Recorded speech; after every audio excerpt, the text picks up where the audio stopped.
จะสิไปยี่หลีดีรู้นี่ไปเราพูดสิไปอยู่น้ำได้อุ้ยมาสร้างว่าเดี๋ยวเท่าเจ้ากระโพดไปเท่าเจ้าใส่งานคอยนั่นน่ะโอ้ยคอยบ่อยู่ดอกคอยไปอยู่น้ำแม่คอยบ่ไหวแล้วมาสร้างว่าเดี๋ยวเราผู้ใดสิอยู่ได้เขาจะไปเท่ายามมื้อเช้ากับ2ยามมื้อแลงกับ4เบิ่งนี่เนี่ยคอยลอยเบิดแล้วคอยไปซะเท่าอุ้ยเท่าเห็นบ่นี่คอยยื่นขอเสนอได้บ่เท่าได้บ่ขอเสนออีหยังคอยลดให้ได้บ่เท่าบ่ฮะบ่อยู่แล้วเท่าคอยลดให้ฟังเลยขอเสนอก็เท่าขอเสนออีหยังเว้ามา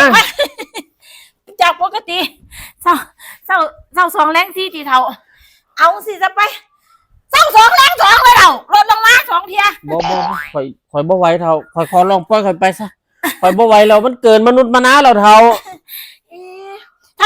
เอาอีกลดอีกเท่าลดแบบต่อเนื่องเลยเท่าเอาเท่าไหร่ว่ามาเศร้า1แรง1มาเลยเท่าเอาว่าเท่าคอยมันทุกมือโพดเท่าคอยบ่ไหวปล่อยคอยไปซะ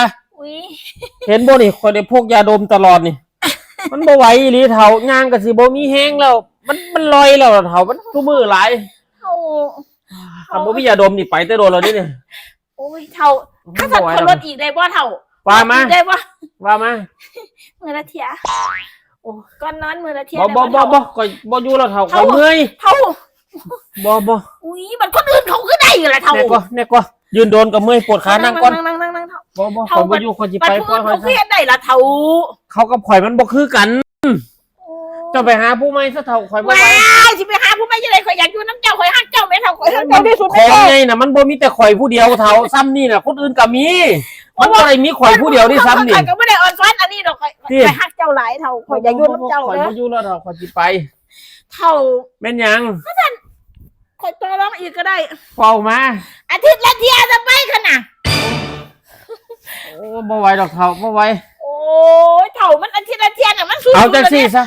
ให้ข่อยเว้าซะบัดนี่เอาจังได๋คันทำบ่ได้ตามที่ข่อยขอนี่เซา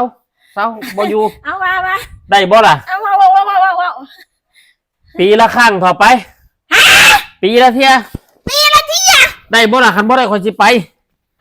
ปีละครั้งเท่า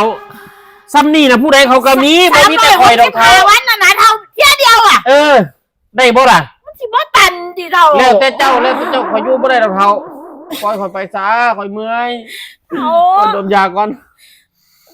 บ่ไหวละเครื่องแทนกันซะ2เที่ยซะปีนึงได้บ่เท่าปีละเที่ยคันสิ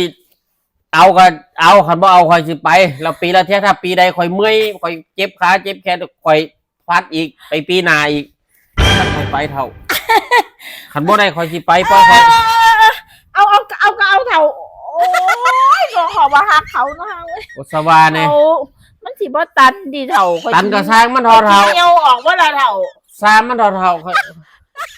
บ่ไหวแล้วข่อยบ่ไหวข่อยเมื่อยปีละเที่ยบัดนะ